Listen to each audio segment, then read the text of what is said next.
Hey everybody, welcome back to The Pulse. Today we're going to continue our conversation about living with pets. Today's focuses will be on weird pet behavior and how to select a pet that's going to be right for you. Okay, so I'm cat sitting and I'm supposed to let the cats out first thing in the morning after they have their breakfast, and then they normally come back for lunch, and then they go out again about 5:30, 6 o'clock before they have their dinner. And so yesterday I let them out. There's two of them, and I let them out. And the one came back after like a half hour, and I was like, okay, maybe it's too hot out there for her. So I let her in, tried to see if she wanted something to eat. She wasn't hungry, and then she went back to the door. And I was like, okay, she was only out for a half hour. I'll let her out again. And then the other cat comes back. I give her lunch, and I'm waiting for her sister to come back. And I see her run across the yard a few times throughout the day, and she just never comes back. And then at about 5:30, she shows up at the door. She starts meowing at the door. So I open the door. I was like, okay, you want to come in? Because if I'm sitting here, they'll just meow at the door, even though there's this cat door that she has that you can set it so that they can go in and out, or so that they can only get in through it. They can't go out through it. Yeah. So it's been set the whole time so that they can get in, but they can't get out. And if they can't see me when they come back and they want to come in, they'll use the cat door.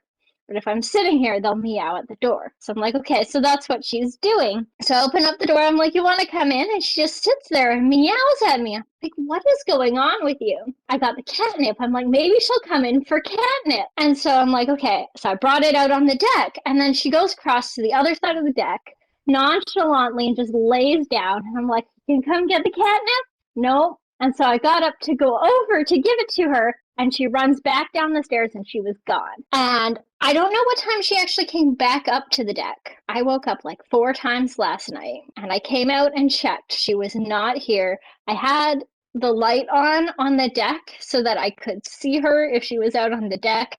Checked the deck. This morning, I woke up at 5:30. I came out, and she's sitting on this basket that's on a table out on the deck. And so I don't know if, like, at some point in the night she came up and she just curled up in the basket, and that's why I couldn't see her. But I know she knows how to use the cat door because she's done it twice since I have been here. So it's not like she couldn't get inside, Why are cats so weird? right? This reminds me of one of my two cats. He's just ridiculously funny. We made a cat door in our screen door. In the for our backyard. So if we wanted to let air come in, but if we didn't want like bugs to come in, we'd have the screen door. But since we first installed it when we had our dog, so he can go in and out. And now with our two cats, we've been trying to get them to use the cat door to go out and in as well. And sometimes they use it, sometimes they don't. Now, my tortoiseshell Mia, who you sort of briefly saw, you remember in that first Harry Potter film when Harry's first on the platform going on to platform 9 3/4 where he's advised to take a running start? She kind of does that through the door. Oh, that's great. And Siri, our short-haired black cat, he's definitely more awkward at trying to use the door. Like it's almost like when he does try to go through the door, he kind of goes all around it at the side, not just straight through it.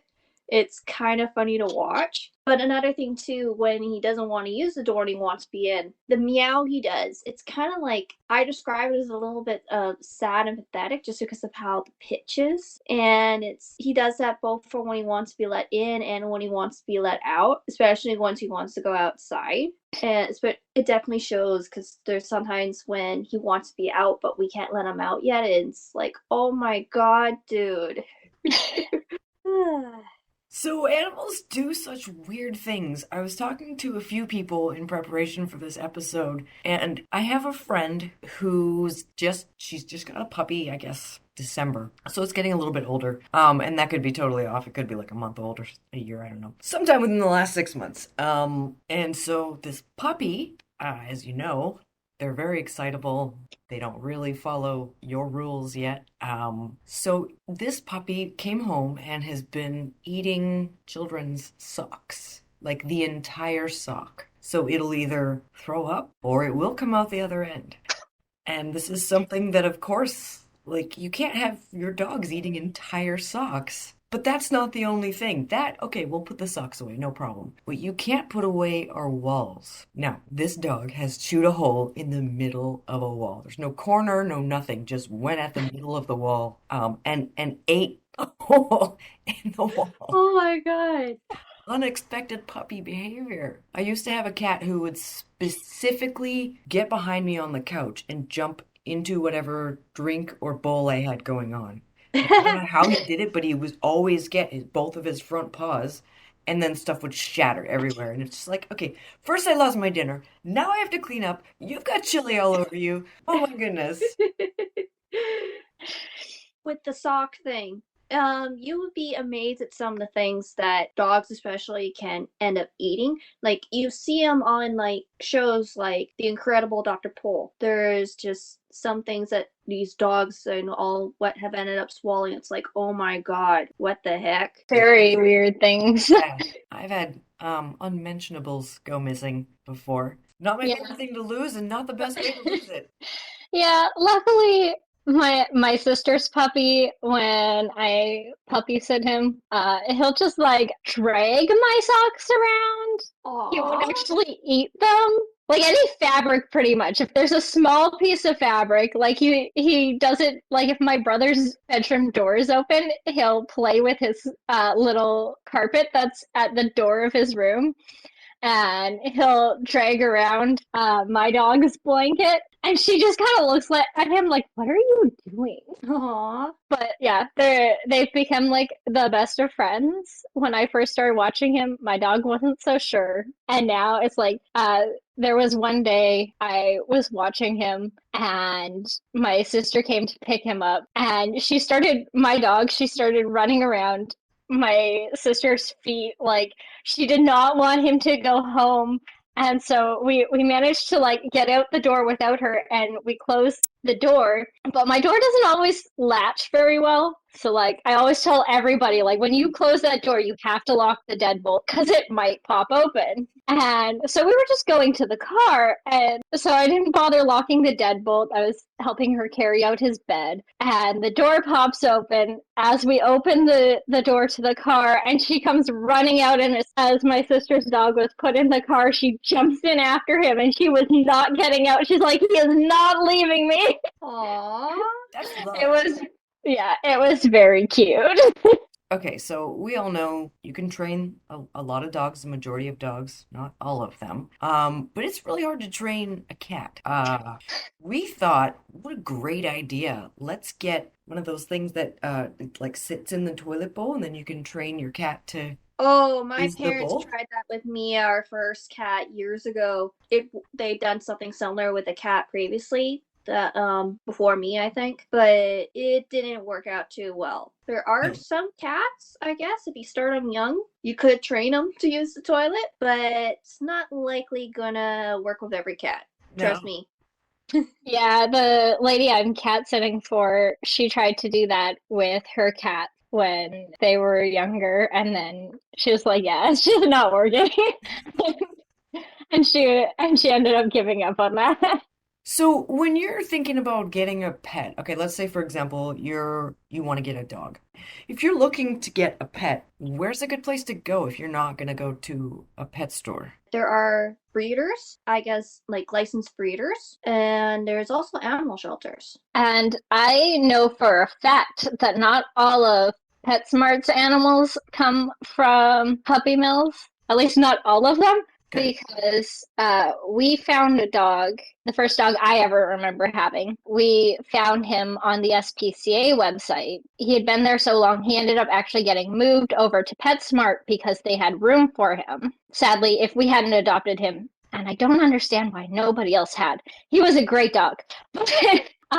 He was super well behaved, but yeah, if we hadn't adopted him, he had like another month or two, and they would have had to put him down. So I know that PetSmart houses some animals that the SPCA can't fit anymore. And that's how I found that out because we had actually found the dog on the PetSmart web or on the SPCA website and we called about him and they're like, oh, he's at PetSmart now. And they told us where to find him, exactly which store to find him at so that we could go look at him. And then we ended up getting him. Got Siri at our nearby Bosley's. Obviously, pre-pandemic, they would showcase, I don't remember if they did dogs, but they definitely did cats. Or at least here in Richmond, would showcase cats from the RAPS, the Richmond Animal Protection Society. And so technically, if we were interested in adopting a cat, we would fill out the adoption application through RAPS, and they would go over the application, and usually you would hear back within a week. It took us a few days.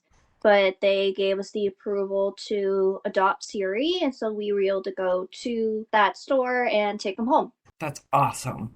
Our other one, she sort of was from the States, but for us, technically it would be animal shelter. Pet stores that do sell animals, but showcase animals from shelters, I guess. Mm-hmm. Okay, well, I didn't know that. Yeah. That's awesome. Yeah. Well, obviously right now, Bosley doesn't currently do that because Mhm. of the pandemic and such, but I think there are some websites too. I don't know exactly what they are, but some websites for dogs that have been rescued from abusive homes. We have gotten a couple dogs that were rescued, but it was like through family and friends who went, I found this dog and I rescued it, but I can't keep it. Will you take it? So have you guys heard the phrase COVID babies? oh yeah. Yes. Yeah, so we know what I COVID remember babies reading are. that in the news. And what really, something I heard recently that really sucks is that since people have been going back to work and all that, they found that they either don't have the time or the energy to take care of their pets anymore, and they're actually returning them to the shelters. Oh, that's so sad. I know, and it's like you adopt a pet. It's another life that you should be taking responsibility for. Basically, you shouldn't be adopting a pet if you don't think you're going to be able to take care of it with other such responsibilities. It ticked me off when I heard that story. It really made me sad and mad and all kinds of emotions. Saying, Getting back to other ideas, if you're looking for pets. Now, if there's a certain breed that you like, it more so for dogs than cats. Again, as I said earlier, you can look at breeders. I have a neighbor who loves pugs, and it had been some years since her last one. So about a year ago, she contacted, I guess she went to the same breeder, and she got a new puppy of that breed that she likes. SF. We're talking about COVID babies, and Erin mentioned them being returned. you may have a favorite breed, but how do you know what breed is going to be right for you? What are some things that you have to consider when you're getting a dog, for example, in terms of breeds? Well, it's a few kind of factors, like in terms of like your kind of energy level, their and the dog's breed's type of energy level, whether they are good around kids that are nice for when you're growing up with kids, noise level. Typically, most times smaller dogs tend to be pretty yappy. I believe golden retrievers have typically been a common family pet with kids. But with that, you also have to think about like what kind of space you live in because golden retrievers need a lot of room. Oh yeah. They need a lot of exercise. So if you don't have a backyard, you have to be willing to take them out for a lot of walks. When I lived downtown, I lived in a condo that was fairly small. And we had a neighbor who had a Great Dane. So when I say fairly small, it was 400 square feet. So a large hotel room, a large hotel room. And this poor dog, every time I would come home and look up the window, this poor dog was just sitting, staring out the window. And I'm just like, oh man, you can't even stretch your legs in there. So then there's also things to keep in mind, like there are some breeds that tend to be aggressive, or have aggressive traits. Yeah, well, yeah, I know like some Rottweilers can be really good if they have the right training. In our old place, there was a tattoo shop just down from us, and the guy who runs it had a Rottweiler that was in at work with him every day, and they'd be like standing out front of the shop, and he was the sweetest dog, and he was really well trained from the time he was like as young as you can get a puppy away from their mom. If they're not like really strictly trained, So then I guess that's something else to consider is the types of training that your dog is going to need. Certain Yeah, dogs because need there's more training. times. Certain dogs, like I had a Jack Russell Chihuahua mix, highest anxiety dog you've ever met. And when she would get anxious and start barking, I would get anxious. Like it was not a good combination because she would feed off my anxiety, I would feed off of hers, and it was something where just like we're clearly making each other anxious. Whereas when you have a pet, all you want to do is spoil them and have that bonding relationship. And speaking of pets and training, we haven't really talked about aging yet. So a lot of pets live into their teens, sometimes 20s, and at some point we know we're going to have to say goodbye to them. And I don't want to get into the details of all the various ways we do our send-offs, but in preparation for an aging pet, what are some of the things that it's important to think about? The health for sure. Hmm. Because especially the older the pet is, they're more likely to have health problems. I know, like, for example, with small dogs, like mine was a terrier type mix, they're known to have like some heart or breathing issues. Thing is health and money in tying to that to keep in mind. Also, he had issues going up and down our stairs. For a while, he would just go dealing with it slower, but it got to the point eventually we would have to carry him up and down the stairs. There are times when they start showing the signs of aging, for Mhm. sure.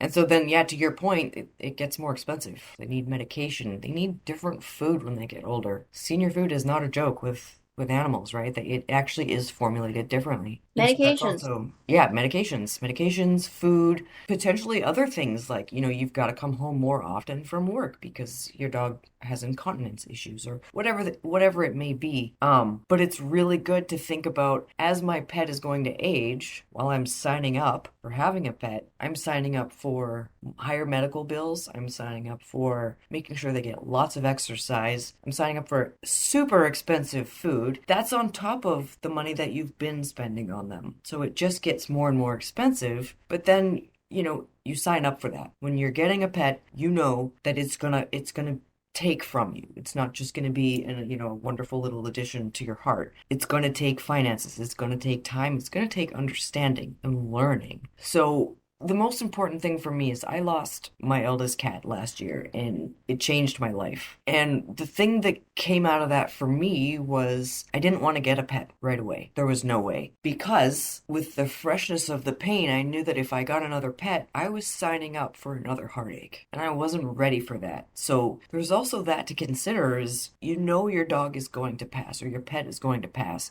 When you get that pet, are you going to be comfortable with that? Is that something you're going to be able to manage? Also to add into that too is like again why some people would wait. It's not just adding in possible another heartbreak. Another way twisting that is you don't want to feel like you're replacing your pet that Hmm. you just lost. So it's a mixture of things of what you said and what I've just added to. Yeah, you're Um, totally right. when we lost Stanley, our Bichon Poodle mix, we already had Mia for about a year and a half at the time. So, in a way, having her around did help if you already have more than one animal in the house. Yeah. If it had just been him, I would imagine it definitely would have been different. Probably would not have added our now two cats to the family. Because another thing too, with having a pet, you have to be home around more. You don't really have as much of the freedom to go traveling. That was a part of the reason why my dad wasn't sure about adding another cat to the family at the time, because we were already signing up for a long life with our one current cat at the time. Hmm. So it's not like my parents could really just go off to like Mexico for a week or something. Yeah. Well, and you're right. As they age, you need to be home even more often.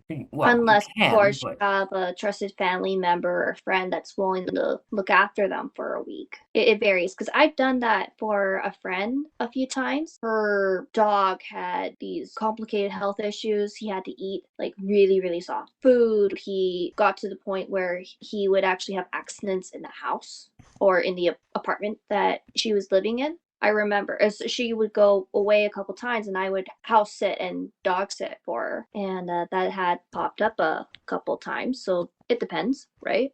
yeah. Remember, there's one other possible suggestion for if people are looking for, at least if they're looking for more specifically a cat. In Vancouver, they have a few what's referred to as cat cafes. Hmm. And I was just checking them out on the website a little bit, but you can, on some of them, you can actually look to adopting a cat, but you have to fill in like an application. Mhm. And of course, it's similar to like how it was with rats, where they'd have to go over the application. I think on one or two places, you had to do like an interview as well. But that's another possible way, at least if you're looking to getting a cat. And I think also one of those cat cafes actually has a sister cafe, which is like a bunny cafe. Oh, Yeah. that's cute.